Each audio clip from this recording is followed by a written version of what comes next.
I come to you all the way from California, so get ready for a laid-back, casual, very dense presentation. This has been an amazing day to see these various perspectives and to see all of these common threads going through the conversations about autonomy and agency and collaboration and all of these concepts that are going to be the foundation of what the future of education looks like. I think that's what we saw glimpses of today. So I would like to present to you a way to think about the future and a way to step back from how we think of education now and what most of us experienced, and see if maybe there's a different thing we can look for or a different way to measure the outcomes of education. Earlier this morning, Vladimir told us that it's quite possible that the revolution will not be incremental. I want you to take a moment and just close your eyes and imagine you were going to start a school. Imagine there were no rules that you had to follow. In 2011, I created just such a school. But to really understand it, you have to understand that I came to education in a very unusual way. The story starts further back in 2005 when I started this summer camp in my backyard. I invited strangers on the internet to send me their children to sleep at my house for a week. It sold out in 7 hours. Our camp focused on teaching kids how to use tools and how to build big things. On the first day of camp, we built this bridge. I thought this project was going to take us all week. That was the end of my planning. So I asked them what we should build next, and they said, roller coaster. So that's what we did. We spent the rest of the week building this totally amazing roller coaster with 40 meters of track, working together on a project that we came up with together. No plan, just a feeling that it was going to be worth doing. And it was awesome. 3, 4, 5, 4. I miscounted at the beginning. 2, 1, go! We taped a phone to this kid's chest to film this ride.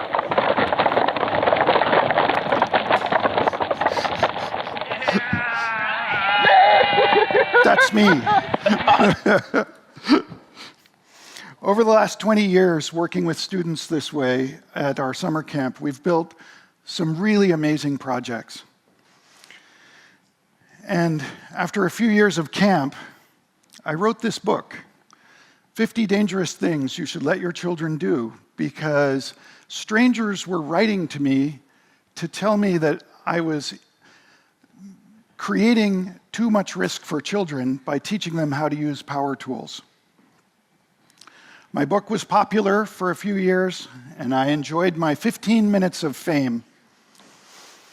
The experience at the camp, talking with the kids about how bored and stressed out they were at their schools, and seeing how dedicated they were to getting these crazy projects working, all of it got me thinking that school could be a lot more interesting than it was now. When this young woman, Serena, who started at the camp when she was 12, stayed there and worked as one of my staff all through college, she asked a question when she was about 14. She said, "Why can't schools be more like this?" And I decided to see if I could answer that question. I started the same way we started at camp, by making sketches. And I would draw this diagram for anyone that would listen. And everyone I talked to had great feedback and added elements to the idea and took away elements. And a year later, in 2011, I opened Brightworks, a project-based, anti-racist maker school in San Francisco, California. Inspired by the things we did at camp, I honestly thought that we could just do cool projects all year long. The students proposed these projects, and the staff would help them manage the time and process their feelings of frustration. And there were no textbooks. There were no tests. There was no homework. Just really interesting conversations and explorations that inspired new projects. We were always busy. When we have a science question, we do science projects. If you were 9 and you wanted to know more about the weather, you might want to collect your own weather data. Outside the square. Uh-oh. Yeah. A little more volume.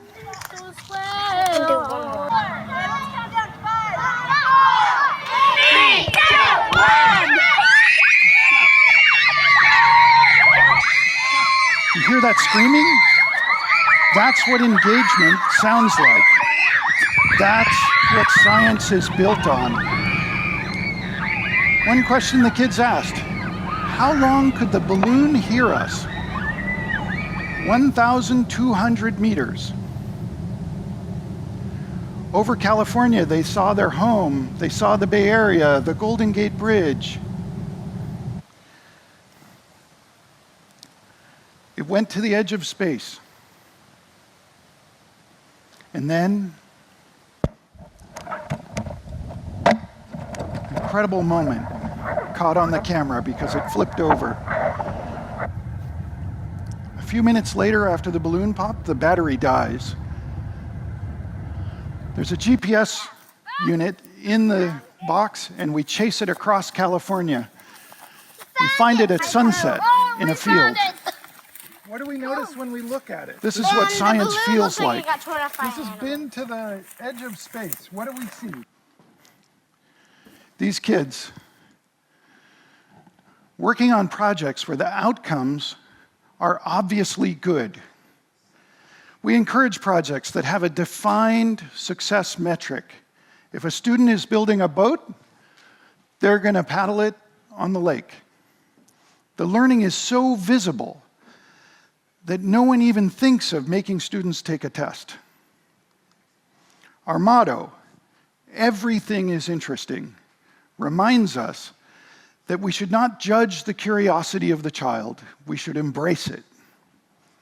Our philosophy stems from the simple idea that yes is a much more interesting answer than no. The students are everywhere in the school. They have complete autonomy in the space. Mike talked about this in his presentation. He showed us how these spaces can open up and create self-directed learning for the students. Their projects emerge at the intersection of their interests and the ideas that we inject into the conversation as their staff.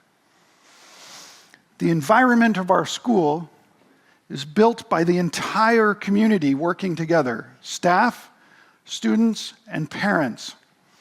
It changes constantly, reflecting our work back to us and creating novel, unique ways to preserve and share our projects across the years. And if there is something that students wish we did better or differently, well, there's no part of running the school where they do not have a voice. They can join any meeting we have. They can tell us about how we spend money. They can tell us about which snacks we had in the after-school program, or tools, or movies, or books. What we learned just 2 years into the experiment is that the projects don't work unless we first figure out how to work together. And as the years have gone by, our focus has moved from project-centric thinking to collaboration-centric thinking. At our school, we're habituated to the sharing of our ideas and then working together to realize them. Not in competition, not to pass a test, but to see it through to the end because we want this thing to exist in the world. Over the last decade of inviting families into this school, I've noticed something interesting. In our admissions process, when we're meeting these families for the very first time, and I ask them, "What do you want for your child?" And the most common answer we get, "We just want her to be happy." I love this answer that we put happiness and joy first in that conversation. But it doesn't seem to fit the evidence. In exit interviews later, when that child is being taken out of the school by the parents, they tell us they are leaving for more academic rigor. But what they really mean is, "I'm worried that my child won't be able to pass the test to go to college." I'll tell you right now, our students go to their first choice colleges. Sometimes second choice, mostly first choice. But somehow, conversations in education always come back to the topic of testing. For the last 100 years or so, we have been optimizing for tests. Not for the benefit of the student, but for the test score around the world. This is not just in the United States or here in Slovakia. The trend has always been to increase academic load and assigned homework hours. Lucy told us there's some interesting new changes coming. Different education systems are experimenting with less curriculum, less workload. I applaud that. But I want to remind you, Vladimir warned us, the revolution will not be incremental. Academics themselves are not actually the issue. The heart of the problem is that we've embraced a very narrow definition of success. It manifests as a simple story that we all learn when we're growing up. Get the good test scores so that you can get into a good school, so that you can get a good job, and then you'll have a good life. These kids today know that that's mostly a lie. It doesn't work that way anymore. I'm not sure it ever did, but it was more convincing in the 50s. Our society globally has this story embedded in it so deeply that we don't question it. School is just how it is, and that's how it's always been, and teachers, of course, are forced to teach to the test, and students study to pass the test. Teachers hear this question, will it be on the test? At the worst times in the teaching moment, when they're most excited, a student will ask, will this be on the test? Here is all of the research data related to current test scores around the world, according to me. I'm just going to simplify it a little bit for the sake of this conversation. Over there, these are the people that did really well in school. This system is working for them. We all know this person. Some of you might be that person. Great test scores, did really well in that, went to the college program you wanted to go to. Raise your hands if that kind of fits you. Yeah, I mean, I didn't get to go to college, but you're my people. I believe in that. You made the best out of a situation. Over here, these people, this is a really satisfying texture. These people over here had a hard time in school. And that's about the same percentage. As well as it worked for those people, it's not working for these people, right? And in the middle, there's this huge group, more than those two put together, who did okay. Some people look at this chart and they say the system is clearly working, and these people are just not trying hard enough. This is an abusive viewpoint. I look at this chart and I say that the system failed for more than 70% of the students in the system. The school did not manage to teach them very well.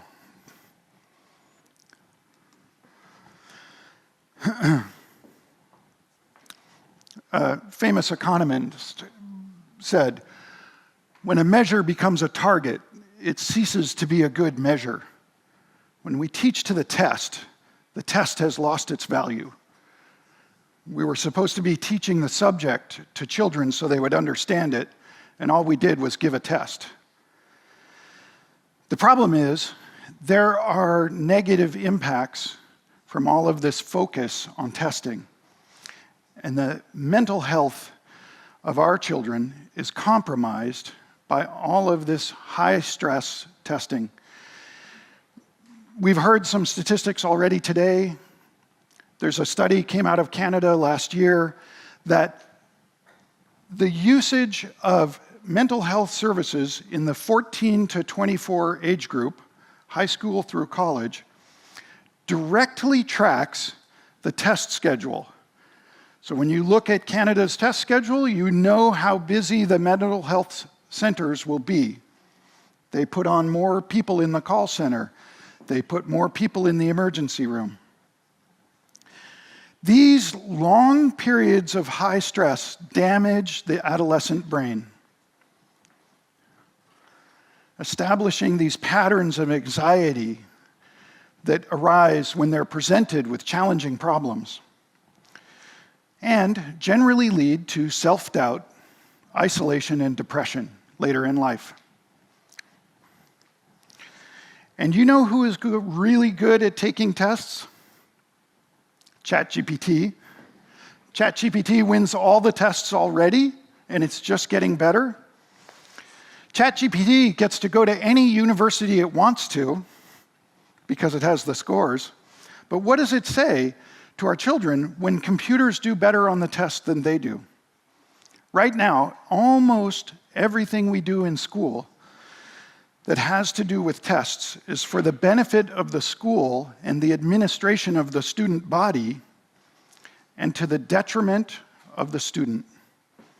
So I ask, does it make any sense to keep doing this thing that is actively and knowingly causing harm? So I had an opportunity to ask myself this question: how do we change schools so that the things that they measure do not harm the student? Can the work of the student eliminate the need for these scores? Can we create experiences that promote intrinsically motivated learning and do not rely on these top-down, extrinsically defined goals? What could we possibly measure and optimize to that would, as a side effect, predispose schools to create ever more productive, positive, co-creative learning experiences? What we know now is we're currently testing for the wrong things. And that testing is shaping every aspect of school. So let's just take a pause for a minute and imagine there were no rules, and we could choose what we could test for. These are dangerous ideas because so much of our world is driven around the current definition of testing. But let's just imagine. Based on these last 20 years of working with students, and when I say working with students, I want to remind you, at our school, we work together to define what the school does with the students. These are 5 things that I think are worth paying attention to. And when made the focus of our education system, these could have a transformative effect on the life of the child.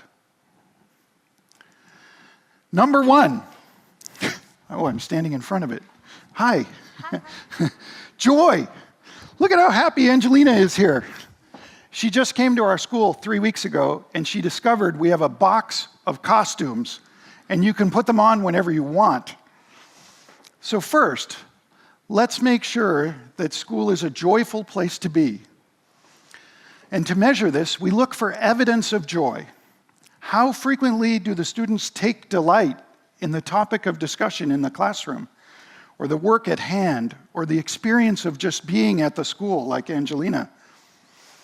Are there regular sort of aha moments as they make those discoveries, as those experiences come together to create new knowledge in their minds? And is playfulness present? Is this a part of the fabric of being at school? And finally, does the student view the school as getting in the way of or enhancing their lives? If you could be anywhere, would you choose school or would you choose somewhere else? Number 2, the second important thing to measure is agency.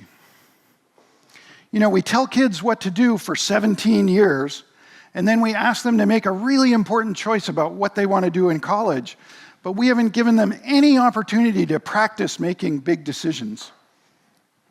If we want them to change the world, we don't want them to wait for permission to start. Number 3, engagement. This is a tricky one.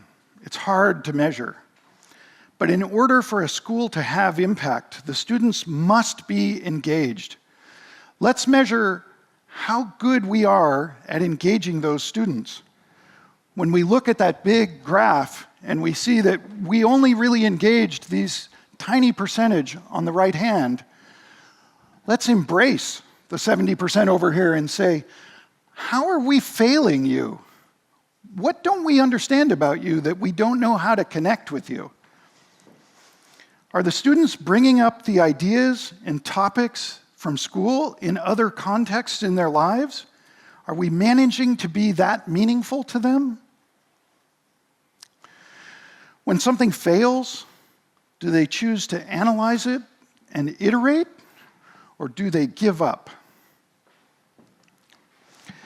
Disengagement is a form of apathy, and apathy is not the problem of the student.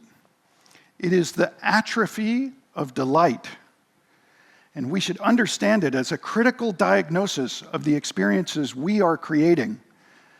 They're not delightful. They should be. Okay. Collaboration. I mentioned, we thought of ourselves first as a project-based school. And then we realized about halfway through, 6 years ago, we are project-based, but really, we can't do the projects until we figure out how to collaborate. We are a collaboration-centric learning experience. It comes from this realization, you can't do good work without good collaboration. Let's pay attention to how students work together. Do they seek out advice or contributions from their peers? Do they welcome spontaneous ideas from others, inside and outside of their friend group? Do they express positive feelings for contributions that other people build on their ideas? Do they offer support for others and respond positively to requests for help? Are they communicating clearly? Can you tell how I feel right now? I'm pretty stoked right now. This talk is going okay for me. I'm getting a lot of smiles. Do they help each other see failure as progress? Just imagine if that was your perspective on failure. Collaboration. Did a little kid come up and ask you to help cut a giant tree with a chainsaw? Did you say yes? Of course you did, because you totally want her to have the experience of cutting through that tree with a chainsaw. Finally, let's make sure that they are not learning to suppress their creativity. As a school, we need to make sure that we develop a curriculum that expands creativity. as students progress, is their ability to imagine and develop new ideas improving? Do they commit to their ideas with passion? Is their ability to express new ideas expanding over time? Sir Ken Robinson shared with us back at TED 15 years ago that if we measure creativity in kindergarten and we measure it in high school, the kindergartner has almost 500 times more creative capacity than the high schooler.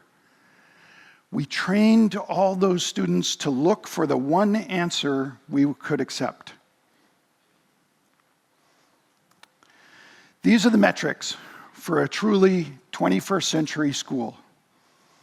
And as you might have noticed, these don't actually measure the student, they measure the school. A lot of research has been done to find ways to measure these characteristics, but the real work is to change the perspective of parents and society in general, to value these characteristics more than somebody's math score in college or high school.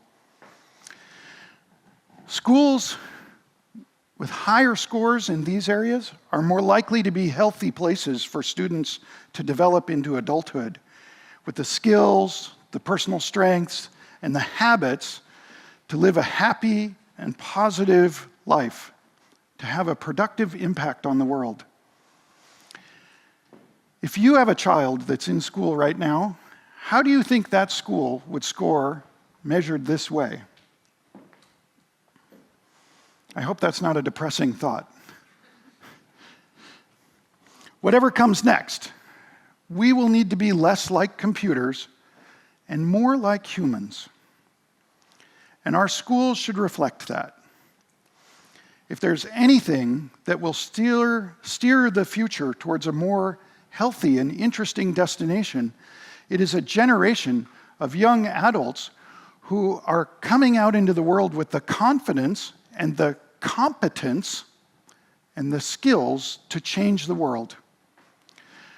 To look into the future with a sense of optimism and to be able to bring people together to solve the biggest problems that they inherit from us.